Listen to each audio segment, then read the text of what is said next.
হঠাৎ জামাত এনসিপির মধ্যে বিরাট দূরত্ব তৈরি হয়ে গেছে, অসম্ভব দূরত্ব তৈরি হয়ে গেছে। আসলে এনসিপি জামাত যে কথার উপর জোট হয়েছিল, এনসিপি সেই কথার উপর ইস্তেকামাত থাকতে পারছে না, কারণ এনসিপির নাটাই ভিন্ন কোনো শক্তির হাতে, পর্দার অন্তরালে ভিন্ন কোনো খেলা চলছে। দর্শক, এনসিপিকে নিয়ে বেসিক্যালি মার্কিন ডিপ স্টেট এবং ডিজিএফআই খেলছে। মার্কিন ডিপ স্টেট এবং এনসিপি, মার্কিন ডিপ স্টেট এবং ডিজিএফআই নানান গোয়েন্দা সংস্থা, তারা এখন আওয়ামী লীগের বিকল্প হিসেবে এনসিপিকে দাঁড় করানোর চেষ্টা করছে। আজ আমি আপনাদেরকে দুটি ছোট্ট ছোট্ট ভিডিও ক্লিপ দেখাবো, তারপরে ওই বিষয়ে কিছু কথা বলবো। প্রথম কথা হচ্ছে, এই গত 2 দিন আগে এবি পার্টির 6ষ্ঠ প্রতিষ্ঠা বার্ষিকী উপলক্ষে এক আলোচনা সভায় সেখানে উপস্থিত হয়েছিলেন জাতীয় সংসদের হুইপ, বিএনপি দলীয় সংসদ সদস্য আশরাফ উদ্দিন নিজাম। তিনি যখন এবি পার্টির ওই প্রতিষ্ঠা বার্ষিকী উপলক্ষে বক্তব্য দিচ্ছিলেন, ঠিক সেই সময় পিছন থেকে একজন শহীদের বাবা, জুলাই শহীদের বাবা, তার প্রতি অত্যন্ত ক্ষোভ প্রকাশ করেন এবং তাকে বক্তব্য দিতে বাধা দিয়ে বলে যে আগে আপনারা জুলাই সনদ বাস্তবায়ন করুন। এই সমস্ত মিষ্টি কথা আমরা এখানে শুনতে আসি নাই। হাঁকিয়েছেন দিদি, আর বোল্ড আউট হলেন বিজেপির মোদি। দর্শক, ভারতের নির্বাচন নিয়ে এখন সরগরম পুরো ভারত সহ বিশ্বের নানা প্রান্তের মানুষ। বাংলাদেশও কিন্তু সেই গরম হাওয়ার সাথে যুক্ত হয়েছে। প্রতিনিয়ত আমরা খোঁজ রাখছি ভারতের নির্বাচনের এবং সবশেষ ফলাফল বিশ্লেষণ আপনাদের সামনে তুলে ধরি। আপনারা জানেন যে পশ্চিমবঙ্গের নির্বাচনের ফলাফল লোকসভা, সেটিতে কিন্তু একটি বড় ধরনের পরিবর্তনের হাওয়ার কথা বলা হয়েছিল, সেটা কিন্তু আমরা দেখিনি। সে ব্যাখ্যা এখন করব। এক কথায় যদি বলি, ছক্কা হাঁকিয়েছেন দিদি, আর বোল্ড আউট হলেন বিজেপির মোদি। কারণ এতদিন আওয়ামী লীগকে নিয়ে যারা খেলতো, তারা স্পষ্ট বুঝে গেছে যে আওয়ামী লীগ বাংলাদেশের রাজনীতিতে আর ফিরতে পারবে না। আমরা বারবার বলেছি, আবার বলি, আওয়ামী লীগ ফিরবে, এটা অনিবার্য। আওয়ামী লীগের একটা কিছু ডাই হার্ট এবং ডেভোটেড কর্মী বাহিনী আছে, নেতা আছে, যারা জীবনে মরণের শয়নের স্বপ্নে অলওয়েজ আওয়ামী লীগ। হ্যাঁ, এই অংশটা কত পার্সেন্ট? অল্প। কিন্তু আওয়ামী লীগ আগে যেরকম জনগণের দল ছিল, জনগণের সমর্থন পেত, এটা আর পাবে না। কর্মী ভিত্তিক একটা দল আওয়ামী লীগ থাকবে, সেটা আওয়ামী লীগ নামে থাকুক, রিফাইন্ড আওয়ামী লীগ নামে থাকুক, আর অন্য কোনো নামে থাকুক। অন্য কোনো নামেও চাইলে আওয়ামী লীগ তাদের নির্দিষ্ট 5-7% ভোট ব্যাংক নিয়ে তারা আত্মপ্রকাশ করতে পারে, কোনো ব্যাপার না। এখন একটা দল আত্মপ্রকাশ করার সাথে সাথে যদি তাদের 5-10% ভোট থাকে, এটা তো অনেক। কিন্তু 5-10% ভোট, এটা তো ফার্স্ট কিংবা সেকেন্ড দল হতে পারে না। এই জন্য আওয়ামী লীগের ভবিষ্যৎ হচ্ছে, তারা 4th কিংবা 5th লার্জেস্ট দল থাকবে। তারা যে দলের সাথে জোট করবে সেই দলের শক্তি বাড়বে, তারা ক্ষমতা যাওয়ার সম্ভাবনা থাকবে, বাট নিজেরা কখনো ক্ষমতা যেতে পারবে না। এটা হচ্ছে আওয়ামী লীগের ভবিষ্যৎ। অতএব আওয়ামী লীগ নিয়ে ওরকম আলোচনা করার কিছু নেই। সাধারণ জনগণের সমর্থন আর তারা পাবে না। এ কারণে ওই 3rd, 4th দল, এগুলো নিয়ে আবার মার্কিন ডিপ স্টেট কিংবা র কিংবা ডিজিএফআই ওইভাবে খেলে না।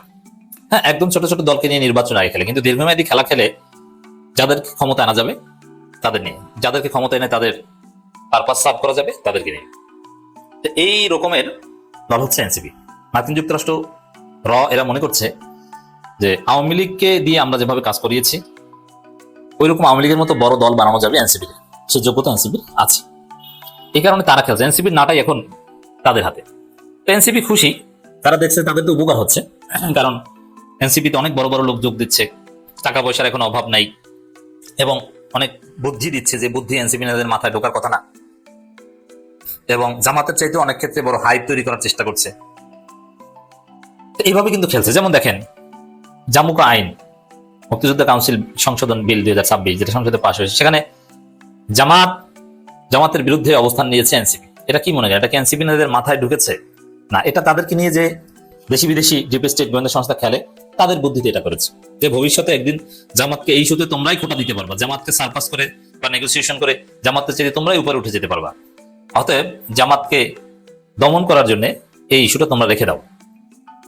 এত বিষয় মাথায় এনসিপির ঢোকার কথা না, এটা ওই বিশেষ শক্তি তাদেরকে শিখিয়ে দিয়েছে। এরকম যে দেখেন, মেহরাব হোসেন ওপি এখন যোগ দিবে। আচ্ছা, অতীতে দেখেছেন যে বিরোধী দলে এরকম সেলিব্রিটিরা যোগ দেয়? বিরোধী দলে এত সহজ না।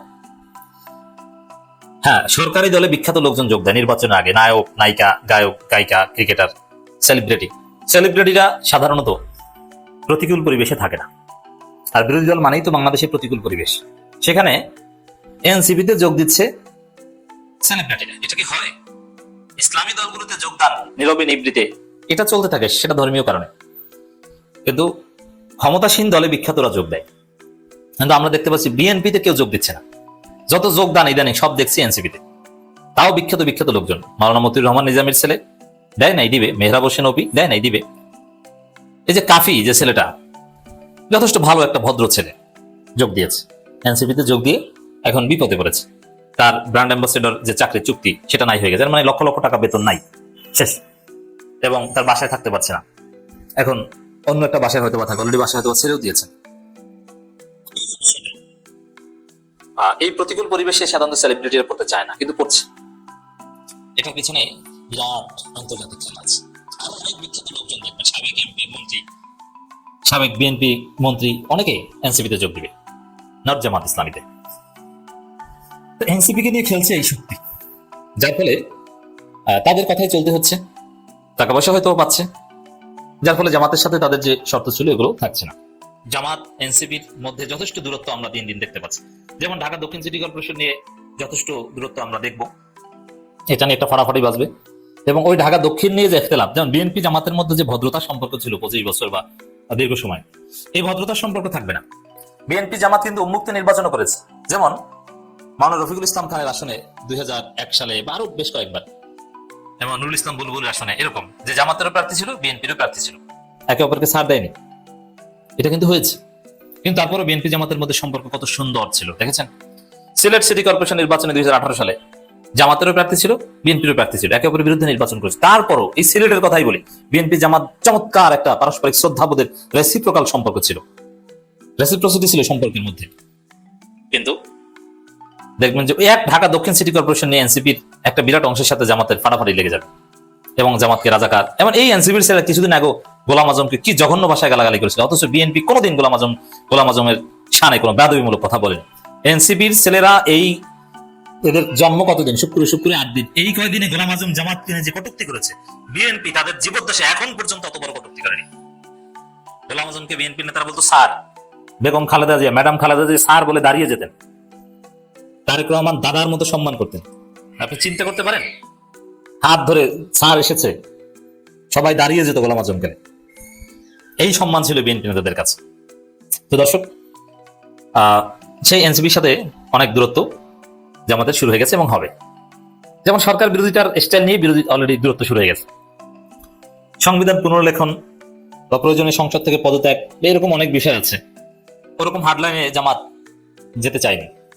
সংসদের প্রথম অধিবেশন একদম ব্যর্থ হয়েছে, জামাত এটা মনে করে না, কিন্তু এনসিপি মনে করে যে সংসদের প্রথম অধিবেশন ব্যর্থ হয়েছে, নাহিদ ইসলাম স্পষ্ট করে বলেছেন। আরো নানান বিষয়ে মানে এনসিপি কোনো বিশেষ শক্তির বুদ্ধিতে দেখা জামাতের চাইতে অতি সরকার বিরোধী সাজছে।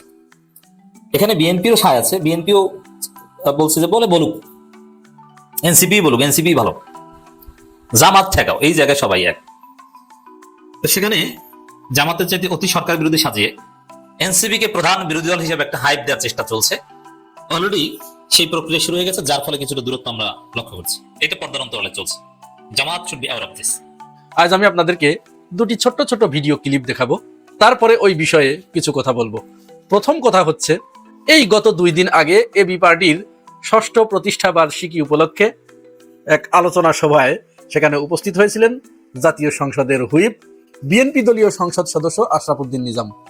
তিনি যখন এবি পার্টির ওই প্রতিষ্ঠা বার্ষিকী উপলক্ষে বক্তব্য দিচ্ছিলেন, ঠিক সেই সময় পিছন থেকে একজন শহীদের বাবা, জুলাই শহীদের বাবা, তার প্রতি অত্যন্ত ক্ষোভ প্রকাশ করেন এবং তাকে বক্তব্য দিতে বাধা দিয়ে বলে যে আগে আপনারা জুলাই সনদ বাস্তবায়ন করুন। এই সমস্ত মিষ্টি কথা আমরা এখানে শুনতে আসি নাই। ভিডিওটা আগে একটু দেখুন। আগে জুলাই সনদ বাস্তবায়ন করেন,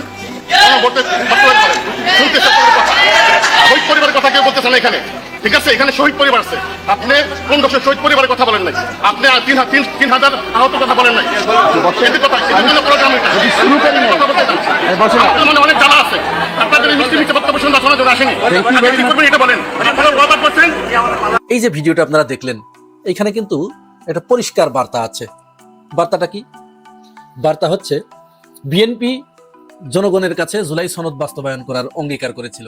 এমনকি প্রধানমন্ত্রী তারেক রহমান তিনি গণভোটে ভোট দেবার জন্য মানুষকে উদ্বুদ্ধ করেছিলেন, যদিও তার দলের অনেক নেতাকর্মী গোপনে গোপনে মানুষকে না ভোট দেবার জন্য উদ্বুদ্ধ করেছে এবং না ভোট চেয়েছে। শুরু থেকেই বিএনপির ভিতরে এখানে একটা দ্বিচারিতা আমরা লক্ষ্য করেছি। এরপরে তারা ক্ষমতায় এসেছে, প্রত্যেকেই তাদেরকে সাধুবাদ জানিয়েছে এবং তাদের কাছে বিরাট একটা আশা ছিল যে এরা জুলাই সনদে যেহেতু স্বাক্ষর করেছে এটি বাস্তবায়ন করবে। জুলাই গণ অভ্যুত্থান যে উদ্দেশ্য নিয়ে, যে আকাঙ্ক্ষা নিয়ে এটি সংগঠিত হয়েছে সেটি তারা বাস্তবায়ন করবে। কিন্তু গদিতে বসার সাথে সাথে ওইগুলো তারা পুরা বেমালুম ভুলে গেছে। কোনো কিছু, এক কথায় জুলাই সনদ থেকে তারা এখন 180 ডিগ্রি অ্যাঙ্গেলে তারা ঘুরে গেছে, ওইখানে আর তারা নাই। তারা সংস্কার প্রস্তাব যেগুলো ছিল সেগুলো বাতিল করে দিয়েছে, অসংখ্য অধ্যাদেশ তারা বাতিল করে দিয়েছে, এবং অতি গুরুত্বপূর্ণ যেটি রাষ্ট্রের জন্য, সাধারণ নাগরিকদের জন্য কমফোর্টেবল ছিল, মঙ্গলজনক ছিল, সেগুলো বাতিল করে দিয়েছে। বাতিল করে নিজেদের দলীয় স্বার্থ আদায় হয়, দলীয় স্বার্থ হাসিল করে, দলীয় পারপাস সার্ভ করে, এরকম ওই শেখ হাসিনার আমলের সবগুলো রেখে দিয়েছে। শেখ হাসিনা যা করেছিল তাই। তো এই করতে করতে এই কয়েকদিনের ভিতরেই কিন্তু জনগণের ভিতরে তাদের প্রতি একটা ক্ষোভ প্রকাশ পেয়েছে। এবং তিনি যখন আশরাফুদ্দিন নিজামের উপরে যখন ক্ষোভ ঝাড়ছিলেন, তখন কিন্তু আপনারা দেখেছেন তার পিছন থেকে প্রত্যেকেই ওই শহীদের বাবাকে সাপোর্ট করেছে এবং ঠিক ঠিক বলে সবাই করতালি দিয়েছে। করতালি দেয়া বা না দেয়া বড় বিষয় নয়, এখানে অত্যন্ত গুরুত্বপূর্ণ বিষয় যেটা, সেটা সরকার হয়তো উপলব্ধি করতে পারছে কিনা। যদিও এই ঘটনাটাকে সরকার জামাত বলে চালিয়ে দিতে চাচ্ছে, যে জামাতের কর্মী সমর্থকরা এই কাজ করেছে। সব জায়গায় এটি করে ভাই আপনারা পার পাবেন না। আওয়ামী লীগও কিন্তু এই কাজ করতো, তারা জনগণের রায়কে, জনগণের মতামতকে তোয়াক্কা না করে তারা ওইটাকে, কোনো ঘটনা ঘটলো এটাকে তারা জামাত বিএনপি বলে চালাতো, বিএনপি জামাত শিবির বলে চালাতো। বিএনপি জামাত শিবির কি জনগণের ভিতরের অংশ নয়? এরা কি জনগণের বাইরের অংশ? তাহলে কেন আপনার এটি মনে হচ্ছে যে যারা করছে জামাত শিবির, ওরা জামাত শিবির? শেখ হাসিনা যা মনে করেছিল, যারাই বিরোধিতা করবে তাদেরকেই যদি আপনি এইভাবে জামাত শিবির করে আলাদা করতে থাকেন, তাহলে তো আওয়ামী লীগের মতো ঘটনা ঘটবে। আওয়ামী লীগ কি কোনোদিন ঘটনা করেও কল্পনা করেছে? তারা তো সবসময় জামাত শিবির করেই ওটা উড়িয়ে দেবার চেষ্টা করেছে। আখেরে ফলটা হয়েছে কি? সবই তাহলে জামাত শিবির হয়ে গেছে। এখানে আপনি আপনার বিরুদ্ধে উচ্চারিত প্রতিটি বিরোধিতাকে, আপনার বিরুদ্ধে উচ্চারিত প্রতিটি অসন্তোষকে আপনি যখন জামাত শিবির বলে উড়িয়ে দেবার চেষ্টা করবেন, ওই আওয়ামী লীগের মতো ওইটা একদিন মহিরুতে পরিণত হবে। সুতরাং এইটি আমলে নিন, এটা আমলে নেবার দরকার আছে। ইতিমধ্যেই মানুষের ক্ষোভের বহিঃপ্রকাশ কিন্তু হতে শুরু করেছে। জুলাই সনদের সাথে গাদ্দারি করে হয়তো ক্ষমতা খুব বেশি দিন টেকসই করা একটু কঠিনই হয়ে যাবে। অনেক সময় দলীয় দৃষ্টিকোণ থেকে তাকালে হয় কি, দলীয় চশমা পরা থাকে, ওই ফ্রেমের ভিতরে অন্য কিছু প্রবেশ করে না। এই জন্য দলীয় দৃষ্টিকোণের বাইরে গিয়ে বিরোধী মতের যারা আছে তাদের কথা শোনার চেষ্টা করুন, তাহলে অ্যাকচুয়াল ফিগারটা পাবেন, অ্যাকচুয়াল ঘটনাটা, ইফেক্টটা আপনাদের চোখের সামনে ধরা পড়বে। যাই হোক, এবার আসুন আমরা দ্বিতীয় আরেকটি ভিডিও দেখি। করতে রাখেন না, সমস্যা নেই ভাই, আমি সারা জীবন আপনাদের হয়ে থাকবো। দুইটা হাত বাঁকা জানেন কেন? এই দুইটা হাত বাঁকা শুধু এনিমের সাথে যাওয়ার কারণে। জানি ভাই, এই হাতটা আপনি দেখেন এখনো বাঁকা, এই হাতটা আপনার কারণে আমি খুশি খাবিতে মারি খাইছি। এই যে ভিডিওটা দেখলেন, এই ছেলেটার বয়স কত? কমসে কম 40+। অনেকেই বলছেন এটা 50 হয়ে গেছে। ছেলেটা লক্ষ্মীপুর জেলা ছাত্র দলের কমিটিতে পদ না পেয়ে তিনি এইভাবে ফেসবুক লাইভে এসে কান্নাকাটি করেছেন। হ্যাঁ, তিনি ছাত্র দলের, সারা দেশে ছাত্র দলের কমিটি গঠিত হয়েছে, জেলা কমিটি। এটি অবশ্য ভালো একটা দিক। ছাত্র দল দীর্ঘ 18 বছর পরে তাদের কমিটি করতে তারা সক্ষম হয়েছে।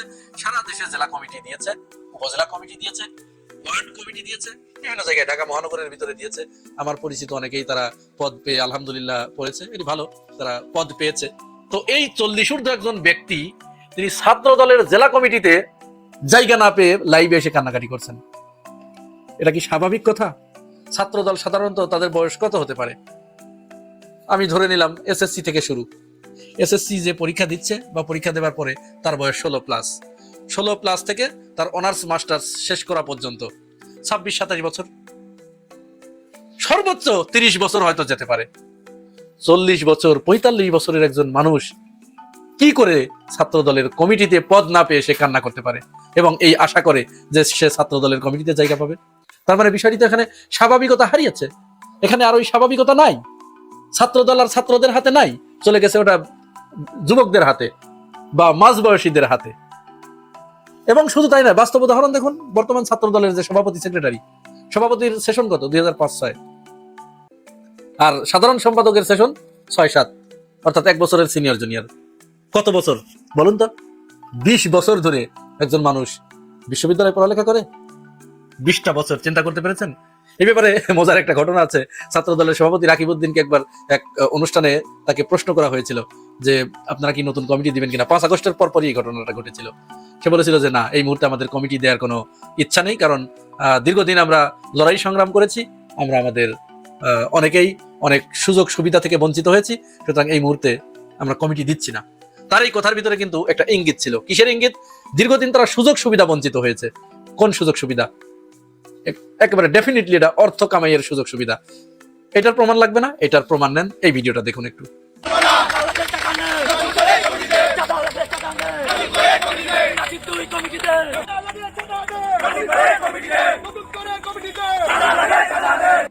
এটা হচ্ছে রাঙামাটি জেলায় যারা ছাত্র দলের পদ পায় নাই তারা এই স্লোগান দিচ্ছে এবং এভাবে বিক্ষোভ সমাবেশ করছে, এবং তারা সড়কে টায়ার জ্বালিয়ে, শহরের ভিতরে টায়ার জ্বালিয়ে তারা বিক্ষোভ প্রদর্শন করেছে। তাদের স্লোগানটা কি? সাদা লাগলে সাদা নে, নাসির তুই পদ দে, ইত্যাদি শুনেছেন সব আপনারা। তার মানে কি? তার মানে এই যে কমিটিটা গঠিত হয়েছে সারা দেশে, এখানে বিরাট একটা অর্থের বাণিজ্য হয়েছে, অর্থের লেনদেন হয়েছে। তার মানে কমিটি মানেই অর্থ বাণিজ্য, কমিটি বাণিজ্য বলে এটাকে। এবং এরা কিন্তু পরিষ্কারভাবে যে অভিযোগটা এনেছে, তারা বলেছে এখানে টাকা এবং আইফোনের বিনিময়ে পদ দেওয়া হয়েছে। এক একটা আইফোনের দাম মনে করেন 1.5 লাখ টাকা। তার মানে কি? তার মানে যে পদই যাকে দিয়েছে কমপক্ষে 2 থেকে 3 লাখ টাকা এখানে হাতিয়ে নেওয়া হয়েছে। আমরা ছাত্রলীগের কমিটির ব্যাপারে শুনেছি ওই সময়, আপনারা প্রত্যেকেই শুনেছেন, খোঁজ খবর যারা রাখেন। বিশেষ করে নারী সদস্যরা ছাত্রলীগে পদ পেতে গেলে তাদের ছাত্রলীগের যিনি সভাপতি, সেক্রেটারি বা ওই গ্রুপের যিনি প্রধান, তার মনোরঞ্জন করতে হতো। তাকে তুষ্ট না করে কেউ পদ পেত না। আর ছাত্র দলের ক্ষেত্রে এসে আমরা নতুন এই বিষয়টি আমাদের সামনে এলো, যেখানে টাকা ছাড়া পদ দেয়া হয় না, টাকা নিয়ে তাদেরকে পদ দেয়া হচ্ছে, টাকার বিনিময়ে। যে টাকা বেশি দিতে পারছে সেই। তাহলে একটা ছাত্র সংগঠনের কমিটিতে ঢুকতে হলে টাকা দিয়ে ঢুকতে হচ্ছে। কারণ কি? এখানে কি আছে? টাকা দিয়ে কেন এখানে ঢুকতে হবে? আমরা তো ছাত্র শিবিরের কমিটি দেখেছি, সেখানে কেউ পদ নিতে চায় না, কারণ ওইখানে গেলে 4 আনা পয়সা ইনকাম নাই, বরং নিজের পকেট থেকে আরো দিতে হয়। আর এখানে তার উল্টা টাকা দিয়ে পদ নিচ্ছে। তো টাকা দিয়ে যখন পদ নিচ্ছে তখন তো এই ছেলে ওই টাকাটা তুলবে। একজন ছাত্র মানুষ 1.5 লাখ 2 লাখ টাকা দিচ্ছে এমনি এমনি, কি কারণে? এই টাকা দেওয়ার হেতু কি? এই টাকাটা সে কোথা থেকে দিচ্ছে, কেন দিচ্ছে? এই টাকা দেওয়ার পরে সে কমিটিতে পদ পাওয়ার পরে কি করবে? তখন তো তার ডেফিনেটলি সে চাঁদাবাজি করবে। সে মানুষকে মারবে, ধরবে, কাটবে, কেটে টাকা উপার্জন করবে। তার ওই পদ ব্যবহার করে, তার ওই ক্ষমতা ব্যবহার করে সে ছিনতাই করবে, ডাকাতি করবে। এটাই তো। এছাড়া তো অন্য কোনো উপায়, অন্য কোনো কথা আমাদের মাথায় আসছে না। যেহেতু টাকা দিয়ে পদ নিতে হচ্ছে, এটা বিরল ঘটনা। এই ঘটনা আমাদেরকে হতভম্ব করেছে যে একটা ছাত্র সংগঠনের ওয়ার্ড পর্যায়ের দায়িত্ব নিতে গেলেও, পদ পেতে গেলেও টাকা দিতে হচ্ছে। তাহলে এটা কোন ছাত্র সংগঠন? প্রিয় ভাই ও বোনেরা, এই প্রশ্ন রইল আপনাদের কাছে, জানাবেন মন্তব্যের ঘরে। আর যদি এই চ্যানেলে নতুন হয়ে থাকেন তাহলে পাশে থাকবেন চ্যানেলটি সাবস্ক্রাইব করে। আজ এ পর্যন্তই, ভালো থাকবেন, আল্লাহ হাফেজ। হাঁকিয়েছেন দিদি, আর বোল্ড আউট হলেন বিজেপির মোদি। দর্শক, ভারতের নির্বাচন নিয়ে এখন সরগরম পুরো ভারত সহ বিশ্বের নানা প্রান্তের মানুষ। বাংলাদেশও কিন্তু সেই গরম হাওয়ার সাথে যুক্ত হয়েছে। প্রতিনিয়ত আমরা খোঁজ রাখছি ভারতের নির্বাচনের এবং সবশেষ ফলাফল বিশ্লেষণ আপনাদের সামনে তুলে ধরি। আপনারা জানেন যে পশ্চিমবঙ্গের নির্বাচনের ফলাফল লোকসভা, সেটিতে কিন্তু একটি বড় ধরনের পরিবর্তনের হাওয়ার কথা বলা হয়েছিল, সেটা কিন্তু আমরা দেখিনি। সে ব্যাখ্যা এখন করব। এক কথায় যদি বলি, ছক্কা হাঁকিয়েছেন দিদি আর বোল্ড আউট হলেন বিজেপির মোদি। কিভাবে? পশ্চিমবঙ্গের হাওয়া বদলাতে এসেছিলেন বিজেপি নেতা মোদি আর অমিত শাহ। সেই হাওয়া তো বদলানো গেলই না, উল্টো ঘূর্ণিঝড়ে লন্ডভন্ড হয়ে গেছে দলটি। পশ্চিমবঙ্গের ম্যাজিক দেখাবে বিজেপি দাবি করেছিলেন ভারতের প্রধানমন্ত্রী নরেন্দ্র মোদী। লোকসভা নির্বাচনে সত্যি কিন্তু ম্যাজিক দেখিয়েছে রাজ্যটি, কিন্তু ফলটা হলো নেতিবাচক। বুথ ফেরত জরিপকে ভুল প্রমাণ করে ঝড় তুলেছে তৃণমূল কংগ্রেস। মমতার দলের দাপটে বিজেপির ঝুলিতে গেছে মাত্র 12টি আসন। কিন্তু কেন? রাজনীতির খেলায় কোন ভুল চালে পশ্চিমবঙ্গে ধাক্কা খেল বিজেপি? নির্বাচনের মৌসুম জুড়ে বারবার পশ্চিমবঙ্গ সফর করেছেন নরেন্দ্র মোদী, অমিত শাহ, জেপি নাড্ডারা। ঝড় তুলেছেন প্রচারণায়, রোড শো করেছেন স্বয়ং প্রধানমন্ত্রী মোদী, কিন্তু তাতেও বিশেষ লাভ হয়নি। গত নির্বাচনের চেয়েও এবার কম আসন পেয়েছে বিজেপি। রাজনৈতিক বিশ্লেষকদের মতে দলটির এমন বিপর্যয়ের নেপথ্যে রয়েছে একাধিক কারণ। প্রথমেই সেই কারণগুলো আপনাদের সামনে তুলে ধরতে চাই। কারণ যেটি বলা হচ্ছে সেটি হচ্ছে, প্রথমেই যেটি কাজ করেছে মমতার জনমুখী প্রকল্প। কিভাবে? সেই কথাই জানাতে চাই। জনগণের কথা ভেবে লক্ষ্মীর ভান্ডার, কন্যাশ্রী, সবুজ সাথী থেকে শুরু করে স্টুডেন্টস ক্রেডিট কার্ড, সমুদ্র সাথী, একের পর এক জনকল্যাণকর প্রকল্প এনেছেন পশ্চিমবঙ্গের মুখ্যমন্ত্রী ও তৃণমূল সুপ্রিমো মমতা ব্যানার্জি। সম্প্রতি লক্ষ্মীর ভান্ডারের মাসিক ভাতা বেড়ে হয়েছে 1000 রুপি, জনজাতিদের জন্য 1200 রুপি, আর তাতেই বাজিমাত। পশ্চিমবঙ্গকে বঞ্চনার চিত্রটিও কাজ করেছে এখানে। কেন? 100 দিনের কাজ, আবাস যোজনার মতো একের পর এক প্রকল্পে টাকা আটকানোর অভিযোগ উঠেছে মোদী সরকারের বিরুদ্ধে। কিসে অভিযোগ? রাজ্য সরকার টাকার হিসেব দেয় না, তাই কেন্দ্র টাকা দিচ্ছে না। কিন্তু সেই ইস্যুকেই বিজেপির বিরুদ্ধে কাজে লাগিয়েছে তৃণমূল। দাবি করে রাজনৈতিকভাবে পরাস্ত হয়ে পশ্চিমবঙ্গকে ভাতে মারার চেষ্টা করছে মোদি অমিতরা হাতিয়ার হয় শুভেন্দু সুকান্তদের মন্তব্য। এই বঞ্চনা মেনে নিতে পারেনি রাজ্যবাসী। ভোট বাক্সে তা স্পষ্টতই দৃশ্যমান। আরেকটি বিষয়, দুর্নীতির বিষয়টিও কিন্তু এই রাজ্যে ব্যাপক প্রভাব বিস্তার করেছে। যে চাকরি চুরি, রেশন চুরির মতো স্লোগান তুলেও ভোট বৈতরণী পার করতে ব্যর্থ হয়েছে বিজেপি। দুর্নীতিকাণ্ডে উদ্ধার হওয়া টাকা ভোটারদের ফেরানোর প্রতিশ্রুতি দিয়েছিলেন প্রধানমন্ত্রী। দুর্নীতির অভিযোগে বারবার তৃণমূলকে বিদ্ধ করেছিলেন তিনি, কিন্তু তাতেও ছেড়ে মিশল না। কার্যত মুখ থুবড়ে পড়ল তাদের সেই প্রচার। আরেকটি বিষয় হচ্ছে মমতার তৃণমূলকে একের পর এক নেতিবাচক প্রচারণার ফল। এ তো শুনলাম নিজেদের দ্বন্দ্ব। আরেকটি বিষয়, এ রাজ্যে মোদির ভোট ব্যাংক কমিয়েছে বলে মনে করা হচ্ছে। সেটি হচ্ছে, আমরা দেখেছি যে মমতাকে অশালীন আক্রমণ করেছেন বিজেপি নেতারা বারবার, সেটাই বুমেরাং হিসেবেই কাজ করেছে।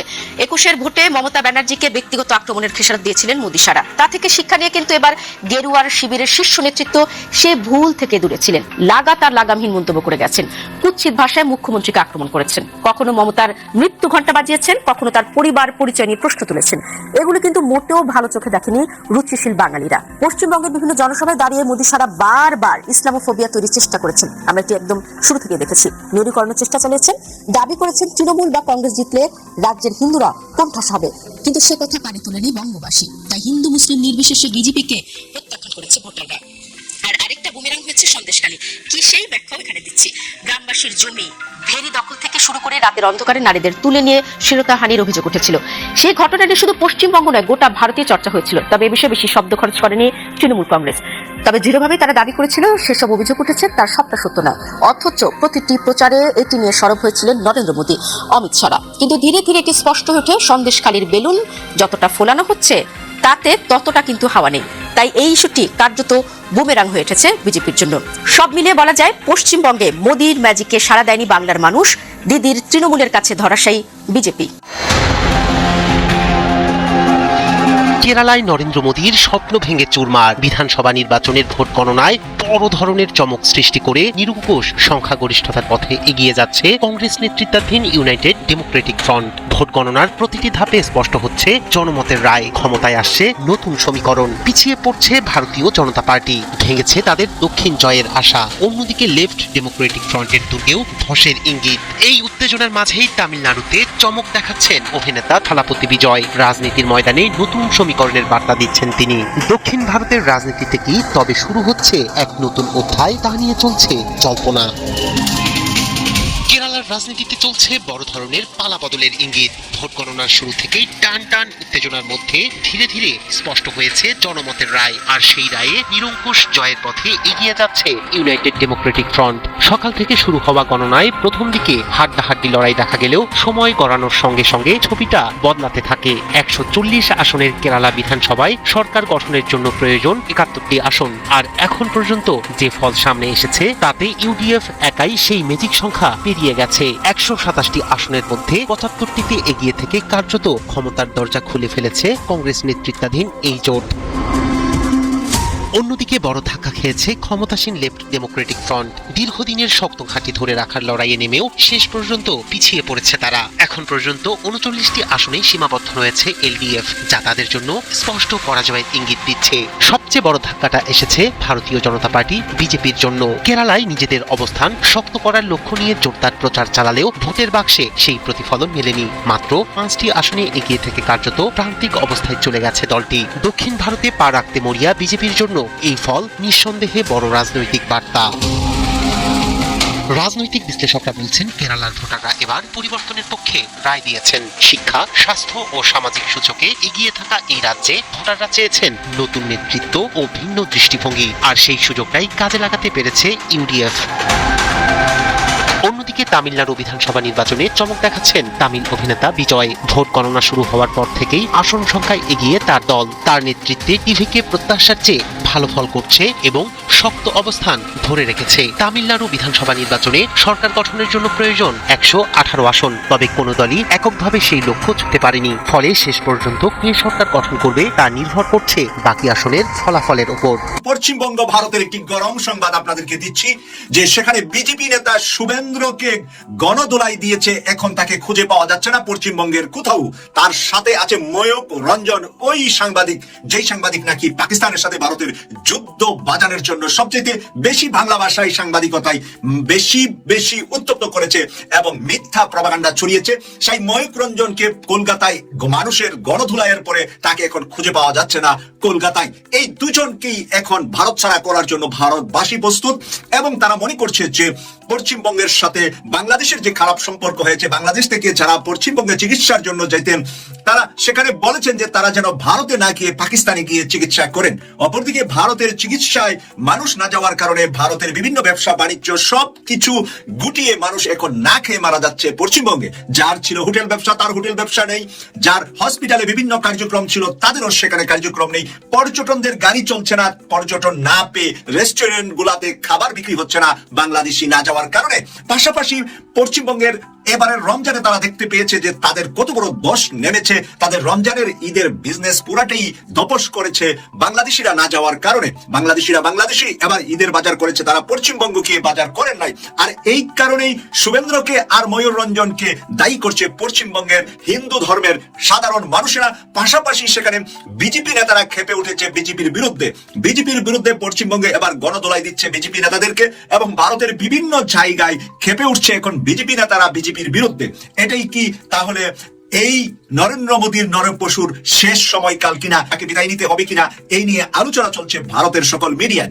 পশ্চিমবঙ্গ থেকে শুরু করে ভারতের বিভিন্ন জায়গায় এখন নরেন্দ্র মোদীর প্রতিনিধিরা ভারতীয়দের হাতে এবং বিজেপির হাতেই তারা লাঞ্ছিত হচ্ছে। বিভিন্ন জায়গায় মুসলমানদেরকে হত্যা খুনের কথা বলে ভারতকে যে উত্তপ্ত করছে, ভারতকে যে